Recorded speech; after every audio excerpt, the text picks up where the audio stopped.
Olá, obrigado por ouvir a mais esse conto. Antes de começar, eu quero pedir para que você, se ainda não é inscrito do canal, que por favor se inscreva. Tenho notado que muitas pessoas que me escutam, cerca de 80%, não se inscrevem no canal. Então, para me ajudar e fazer com que ele cresça, eu peço para que você se inscreva também.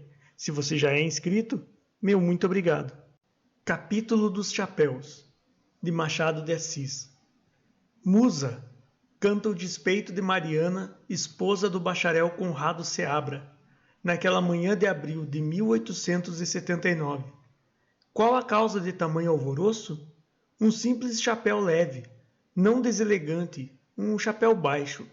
Conrado, advogado, com escritório na Rua da Quitanda, trazia-o todos os dias à cidade, ia com ele às audiências, só não o levava às recepções, teatro lírico, enterros e visitas de cerimônia. No mais, era constante, e isto desde 5 ou 6 anos, que tantos eram os do casamento. Ora, naquela singular manhã de abril, acabando o almoço, Conrado começou a enrolar um cigarro, e Mariana anunciou sorrindo que ia pedir-lhe uma coisa. Que é, meu anjo? Você é capaz de fazer-me um sacrifício? 10, 20... Pois então não vá mais à cidade com aquele chapéu. Por quê? É feio? Não digo que seja feio, mas é cá para fora, para andar na vizinhança, à tarde ou à noite. Mas na cidade, um advogado... Não me parece que... Que tolice, Yaya. Pois sim, mas faz-me este favor, faz? Conrado riscou um fósforo, acendeu o cigarro e fez-lhe um gesto de gracejo para desconversar. Mas a mulher teimou. A teima, a princípio frouxa e súplice, tornou-se logo imperiosa e áspera. Conrado ficou espantado. Conhecia a mulher. Era de ordinário, uma criatura passiva, meiga, de uma plasticidade de encomenda, capaz de usar com a mesma divina indiferença tanto um diadema régio como uma touca. A prova é que, tendo tido uma vida de andarilha nos últimos 2 anos de solteira, tão depressa casou como se a fez aos hábitos quietos. Saía às vezes, e a maior parte delas por instâncias do próprio consorte, mas só estava comodamente em casa. Móveis, cortinas, ornatos supriam-lhe os filhos, tinha-lhes um amor de mãe, e tal era a concordância da pessoa com o meio, que ela saboreava os trastes na posição ocupada, as cortinas com as dobras do costume, e assim o resto. Uma das 3 janelas, por exemplo, que davam para a rua vivia sempre meio aberta, nunca era outra, nem o gabinete do marido escapava às exigências monótonas da mulher, que mantinha sem alteração a desordem dos livros, e até chegava a restaurá-la. Os hábitos mentais seguiam a mesma uniformidade. Mariana dispunha de muito poucas noções, e nunca lera senão os mesmos livros.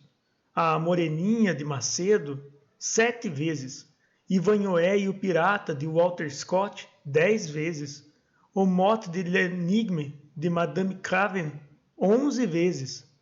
Isto posto, como explicar o caso do chapéu?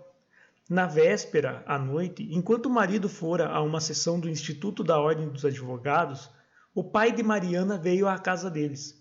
Era um bom velho, magro, pausado, ex-funcionário público, ralado de saudades do tempo em que os empregados iam de casaca para as suas repartições. Casaca era o que ele, ainda agora, levava aos enterros, não pela razão que o leitor suspeita, a solenidade da morte ou a gravidade da despedida última, mas por esta menos filosófica, por ser um costume antigo. Não dava outra, nem da casaca nos enterros, nem do jantar às 2 horas, nem de 20 usos mais, e tão aferrado aos hábitos que no aniversário do casamento da filha, ia para lá às 6 horas da tarde, jantado e digerido, via comer, e no fim aceitava um pouco de doce, um cálice de vinho e café. Tal era o sogro de Conrado. Como supor que ele aprovasse o chapéu baixo do genro? Suportava-o calado, em atenção às qualidades da pessoa. Nada mais.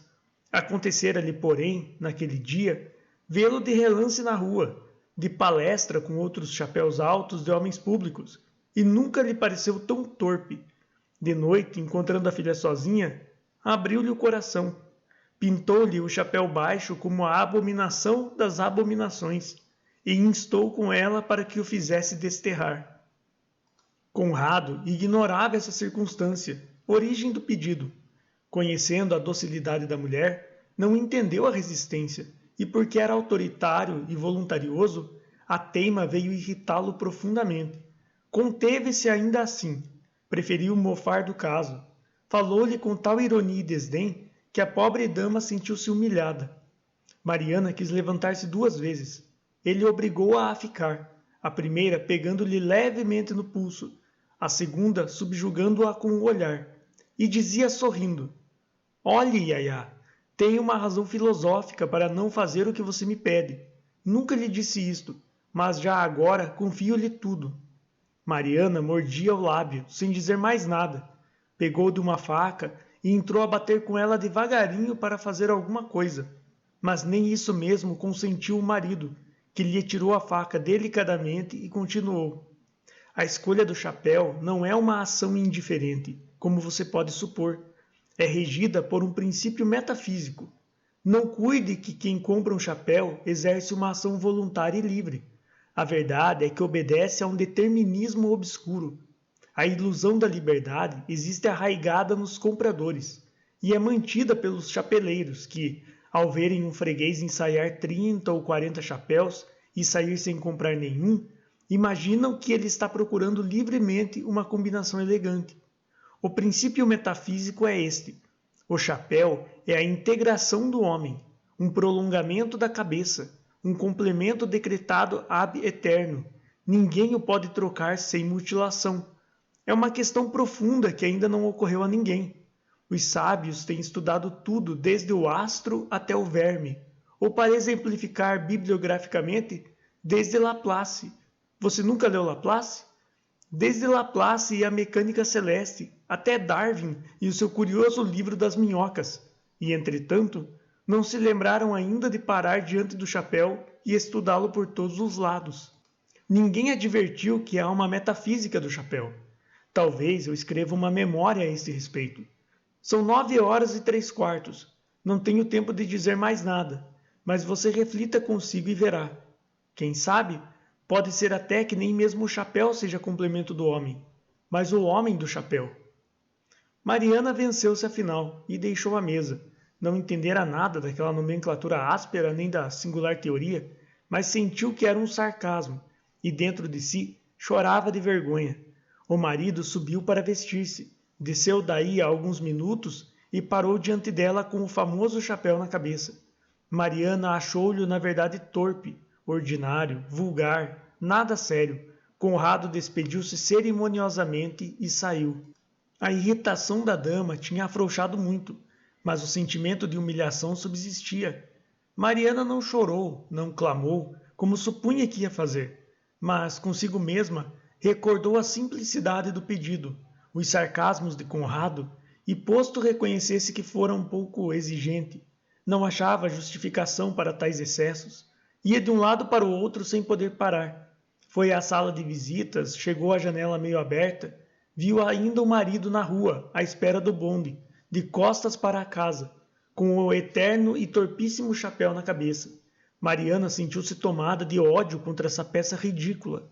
Não compreendia como pudera suportá-la por tantos anos, e relembrava os anos, pensava na docilidade dos seus modos, na aquiescência a todas as vontades e caprichos do marido, e perguntava a si mesma se não seria essa justamente a causa do excesso daquela manhã.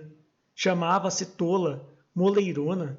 Se tivesse feito como tantas outras, a Clara e a Sofia, por exemplo, que tratavam os maridos como eles deviam ser tratados, não lhe aconteceria nem metade, nem uma sombra do que lhe aconteceu. De reflexão em reflexão, chegou à ideia de sair. Vestiu-se e foi à casa da Sofia, uma antiga companheira de colégio, com o fim de espairecer, não de lhe contar nada. Sofia tinha 30 anos, mais 2 que Mariana. Era alta, forte, muito senhora de si. Recebeu a amiga com as festas do costume, e posto que esta lhe não dissesse nada, adivinhou que trazia um desgosto e grande. Adeus planos de Mariana. Daí a 20 minutos contava-lhe tudo.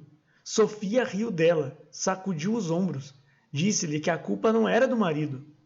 Bem sei, é minha, concordava Mariana. Não seja tola, Yaya. Você tem sido muito mole com ele. Mas seja forte uma vez. Não faça caso. Não lhe fale tão cedo. E se ele vier fazer as pazes, diga-lhe que mude primeiro de chapéu.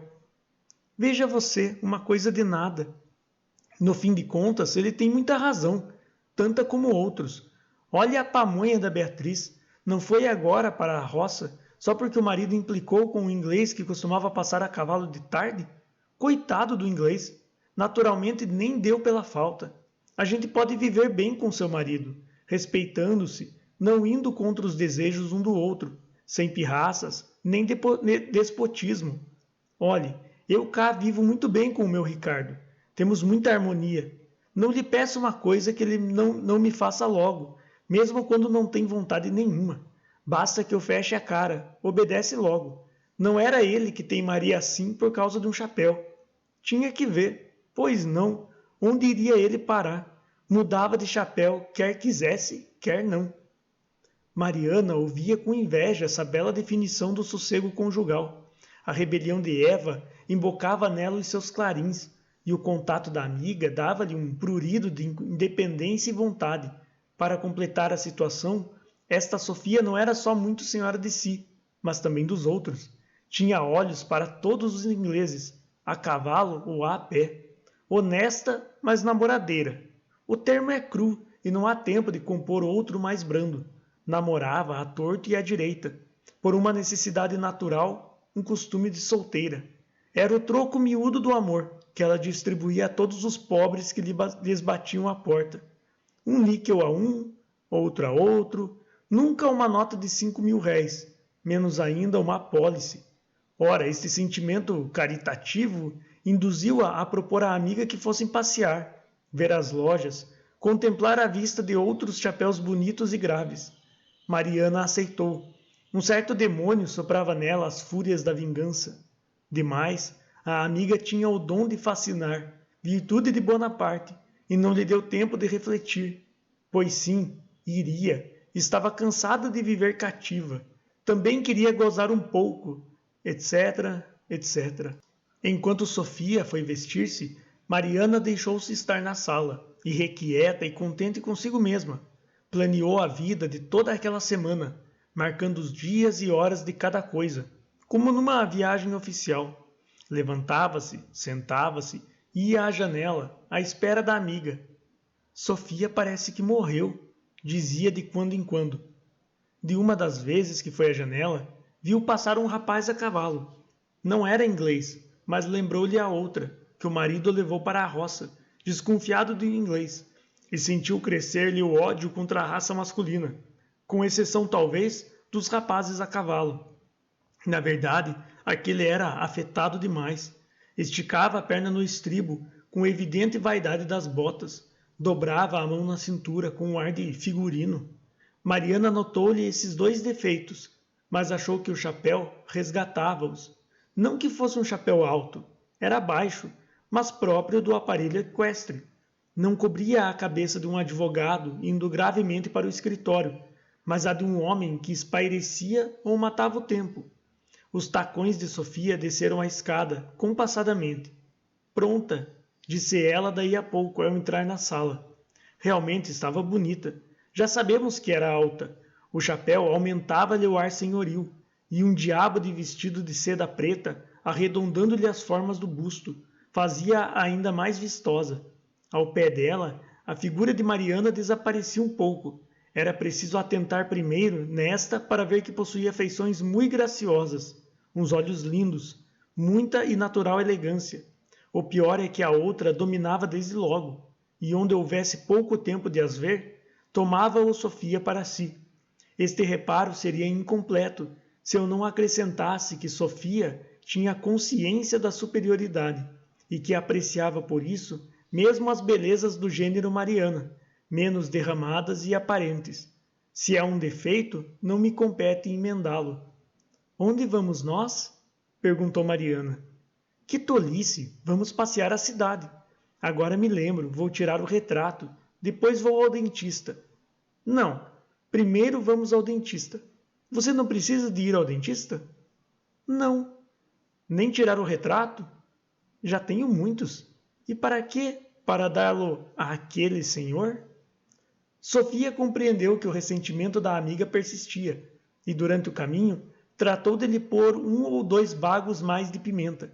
Disse-lhe que, embora fosse difícil, ainda era tempo de libertar-se e ensinava-lhe um método para subtrair-se à tirania.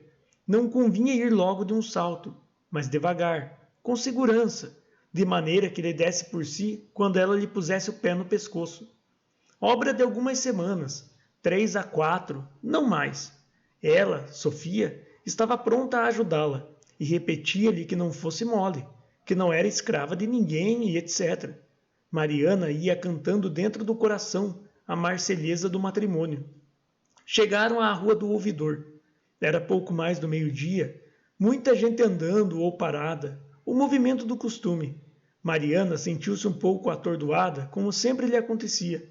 A uniformidade e a placidez, que eram o fundo do seu caráter e de sua vida, receberam daquela agitação os repelões do costume. Ela mal podia andar por entre os grupos, menos ainda sabia onde fixasse os olhos. Tal era a confusão das gentes, tal era a variedade das lojas. Conchegava-se muito à amiga, e sem reparar que tinham passado à casa do dentista, ia ansiosa de lá entrar. Era um repouso, era alguma coisa melhor do que o tumulto. Esta Rua do Ouvidor, ia dizendo. Sim, respondia Sofia, voltando a cabeça para ela e os olhos para um rapaz que estava na outra calçada. Sofia, prática daqueles mares, transpunha, rasgava ou contornava as gentes com muita perícia e tranquilidade. A figura impunha. Os que a conheciam gostavam de vê-la outra vez. Os que não a conheciam paravam ou voltavam-se para admirar-lhe o garbo. E a boa senhora, cheia de caridade, derramava os olhos à direita e à esquerda, sem grande escândalo, porque Mariana servia a conestar os movimentos. Nada disso seguidamente. Parece até que mal ouvia as respostas da outra, mas falava de tudo, de outras damas que iam ou vinham, de uma loja, de um chapéu, justamente os chapéus, de senhora ou de homem, abundavam naquela primeira hora da Rua do Ouvidor. Olha este, dizia-lhe Sofia, e Mariana acudia a vê-los, femininos ou masculinos, sem saber onde ficar, porque os demônios dos chapéus sucediam-se como num caleidoscópio. Onde era o dentista? Perguntava ela à amiga. Sofia, só a segunda vez, lhe respondeu que tinham passado a casa, mas já agora iriam até o fim da rua. Voltariam depois. Voltaram finalmente. Uf! Respirou Mariana entrando no corredor. Que é, meu Deus? Ora você, parece da roça. A sala do dentista tinha já algumas freguesas. Mariana não achou entre elas uma só cara conhecida, e para fugir ao exame das pessoas estranhas, foi para a janela. Da janela podia gozar a rua, sem atropelo. Recostou-se. Sofia veio ter com ela. Alguns chapéus masculinos, parados, começaram a fitá-las. Outros, passando, faziam a mesma coisa. Mariana aborreceu-se da insistência, mas notando que fitavam principalmente a amiga, dissolveu-se-lhe o tédio numa espécie de inveja. Sofia, entretanto, contava-lhe a história de alguns chapéus, ou, mais corretamente, as aventuras. Um deles merecia os pensamentos de fulana, outro andava derretido por Cicrana, e ela por ele, tanto que eram certos na Rua do Ouvidor às quartas e sábados, entre 2 e 3 horas. Mariana ouvia aturdida. Na verdade, o chapéu era bonito, trazia uma linda gravata e possuía um ar entre elegante e pelintra, mas... Não juro. Ouviu? Replicava a outra. Mas o que é que se diz? Mariana ficou pensativa, o chapéu denunciado. Havia agora mais 3, de igual porte e graça. E provavelmente os 4 falavam delas, e falavam bem. Mariana enrubesceu muito, voltou a cabeça para o outro lado, tornou logo à primeira atitude, e afinal entrou. Entrando, viu na sala 2 senhoras recém-chegadas, e com elas um rapaz que se levantou prontamente e veio cumprimentá-la com muita cerimônia. Era o seu primeiro namorado. Este primeiro namorado devia ter agora 33 anos. Andara por fora, na roça, na Europa e afinal na presidência de uma província do sul. Era mediano de estatura, pálida, barba inteira e rara, e muito apertado na roupa. Tinha na mão um chapéu novo, alto, preto, grave, presidencial, administrativo, um chapéu adequado à pessoa e às ambições. Mariana, entretanto, mal pôde vê-lo, tão confusa ficou, tão desorientada com a presença de um homem que conhecera em especiais circunstâncias e a quem não vira desde 1877, que não pôde reparar em nada. Estendeu-lhe os dedos, parece mesmo que murmurou uma resposta qualquer, e ia tornar à janela quando a amiga saiu dali. Sofia conhecia também o recém-chegado. Trocaram algumas palavras. Mariana, impaciente, perguntou-lhe ao ouvido se não era melhor adiar os dentes para outro dia, mas a amiga disse-lhe que não. Negócio de meia hora a 3/4. Mariana sentia-se opressa. A presença de um tal homem atava-lhe os sentidos, lançava-a na luta e na confusão. Tudo culpa do marido. Se ele não teimasse e não caçoasse com ela, ainda em cima, não aconteceria nada. E Mariana, pensando assim, jurava tirar uma desforra. De memória, contemplava a casa, tão sossegada, tão bonitinha, onde podia estar agora, como de costume, sem os safanões da rua, sem a dependência da amiga. Mariana, disse-lhe esta, o doutor Viçoso teima que está muito magro. Você não acha que está mais gordo do que no ano passado? Não se lembra dele no ano passado? Doutor Viçoso era o próprio namorado antigo, que palestrava com Sofia, olhando muitas vezes para Mariana. Esta respondeu negativamente. Ele aproveitou a fresta para puxá-la à conversação. Disse que, na verdade, não a vira desde alguns anos, e sublinhava o dito com um certo olhar triste e profundo. Depois abriu o estojo dos assuntos, sacou para fora o teatro lírico. Que tal achavam a companhia? Na opinião dele era excelente, menos o barítono. O barítono parecia-lhe cansado. Sofia protestou contra o cansaço do barítono, mas ele insistiu, acrescentando que em Londres, onde o ouvira pela primeira vez, já lhe parecera a mesma coisa. As damas, sim senhora, tanto a soprano como a contralto eram de primeira ordem, e falou das óperas, citava os trechos, elogiou a orquestra, principalmente nos huguenotes. Tinha visto Mariana na última noite, no 4º ou 5º camarote da esquerda. Não era verdade? Fomos, murmurou ela, acentuando bem o plural. No cassino é que a não tenho visto, continuou ele. Está ficando um bicho do mato, acudiu Sofia rindo. Viçoso gostara muito do último baile e desfiou as suas recordações. Sofia fez o mesmo às dela. As melhores toaletes foram descritas por ambos com muita particularidade. Depois vieram as pessoas, os caracteres, 2 ou 3 picos de malícia, mas tão anódina que não fez mal a ninguém. Mariana ouvia-os sem interesse. 2 ou 3 vezes chegou a levantar-se e ir à janela, mas os chapéus eram tantos e tão curiosos que ela voltava a sentar-se. Interiormente disse alguns nomes feios à amiga. Não os ponho aqui por não serem necessários, e aliás seria de mau gosto desvendar o que esta moça pôde pensar da outra durante alguns minutos de irritação. E as corridas do Jockey Club? Perguntou o ex-presidente. Mariana continuava a abanar a cabeça. Não tinha ido às corridas naquele ano, pois perdera muito, a penúltima principalmente. Esteve animadíssima e os cavalos eram de primeira ordem.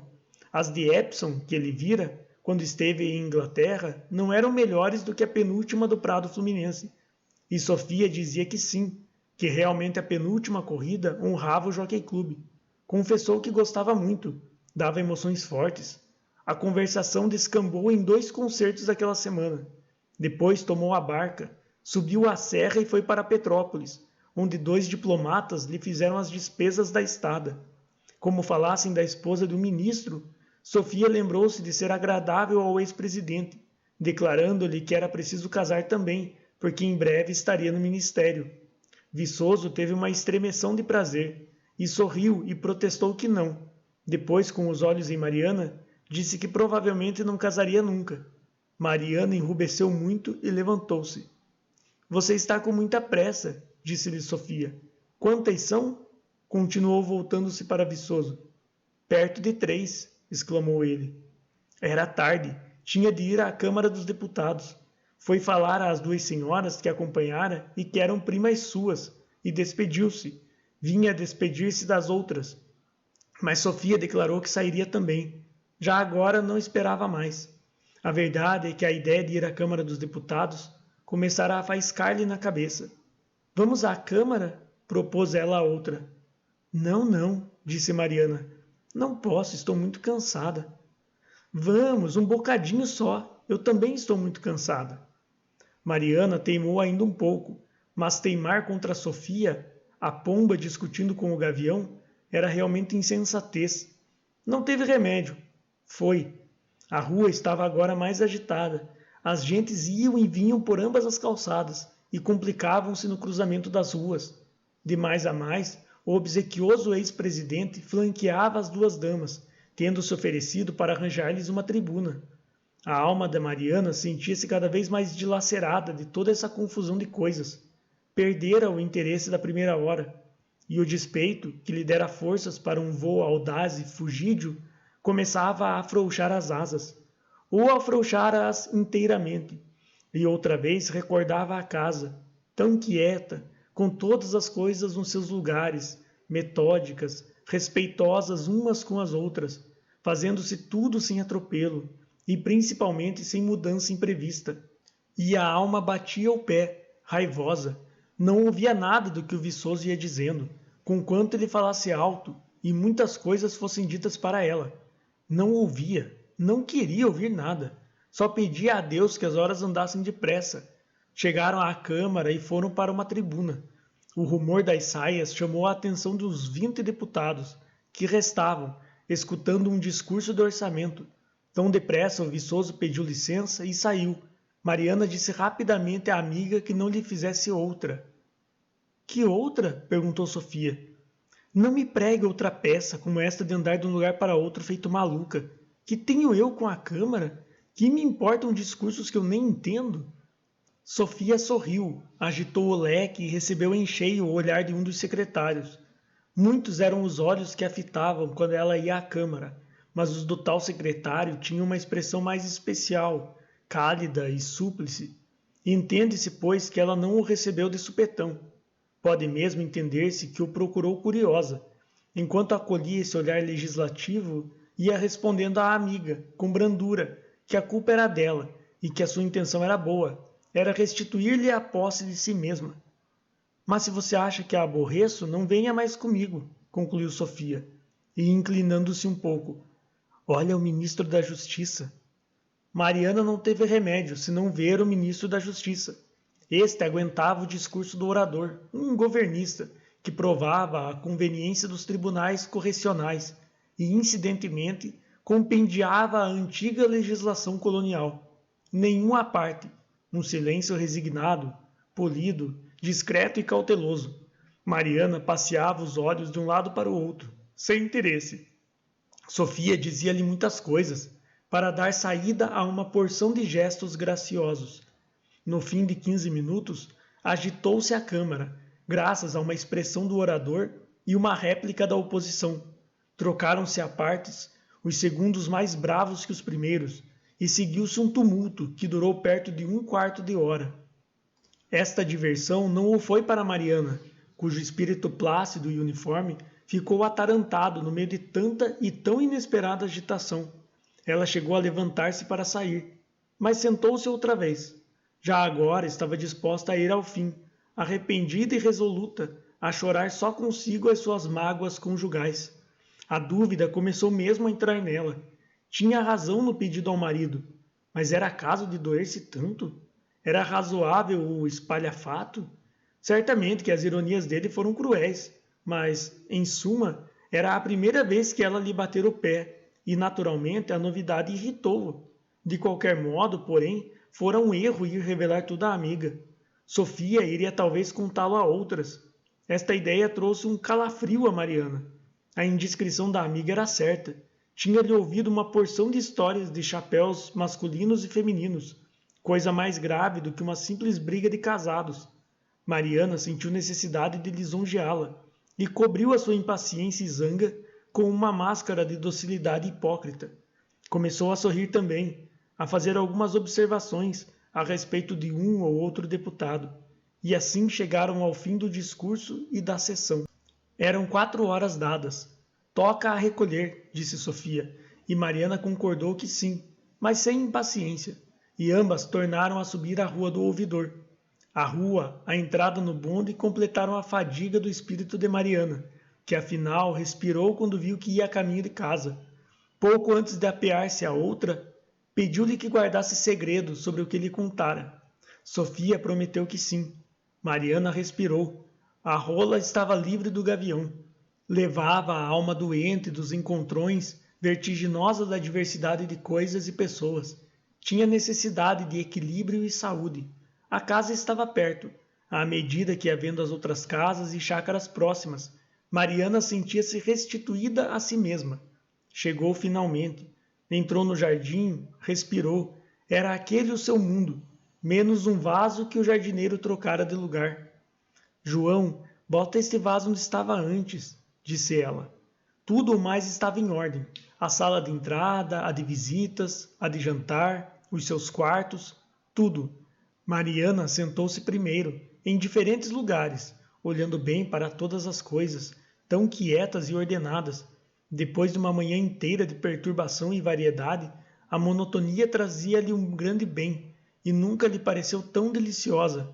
Na verdade, fizera mal. Quis recapitular os sucessos e não pôde. A alma espreguiçava-se toda naquela uniformidade caseira. Quando muito, pensou na figura do viçoso, que achava agora ridícula, e era injustiça. Despiu-se lentamente, com amor, indo certeira a cada objeto. Uma vez despida, pensou outra vez na briga com o marido. Achou que, bem pesadas as coisas, a principal culpa era dela. Que diabo de teima por causa de um chapéu que o marido usara há tantos anos? Também o pai era exigente demais. Abre aspas. Vou ver a cara com que ele vem. Fecha aspas. Pensou ela. Eram 5:30. Não tardaria muito. Mariana foi à sala da frente. Espiou pela vidraça. Prestou o ouvido ao bonde e nada. Sentou-se ali mesmo com o Ivanhoé nas palmas, querendo ler e não lendo nada. Os olhos iam até o fim da página e tornavam ao princípio. Em primeiro lugar, porque não apanhavam o sentido. Em segundo lugar, porque uma ou outra vez desviavam-se para saborear a correção das cortinas ou qualquer outra feição particular da sala. Santa monotonia, tu a acalentavas no teu regaço eterno. Enfim parou um bonde. Apeou-se o marido. Rangeu a porta de ferro do jardim. Mariana foi à vidraça e espiou. Conrado entrava lentamente, olhando para a direita e a esquerda, com o chapéu na cabeça. Não o famoso chapéu do costume, porém outro, o que a mulher lhe tinha pedido de manhã. O espírito de Mariana recebeu um choque violento, igual ao que lhe dera o vaso do jardim trocado, ou ao que lhe daria uma lauda de Voltaire entre as folhas da Moreninha ou de Ivanhoé. Era a nota desigual no meio da harmoniosa sonata da vida. Não podia ser esse chapéu. Realmente, que mania a dela exigir que lhe deixasse o outro que lhe ficava tão bem, e que não fosse o mais próximo, era o de longos anos, era o que quadrava a fisionomia do marido. Conrado entrou por uma porta lateral. Mariana recebeu-os nos braços. Então passou? Perguntou ele, enfim, cingindo-lhe a cintura. Escuta uma coisa, respondeu ela com uma carícia divina. Bota fora esse, antes o outro.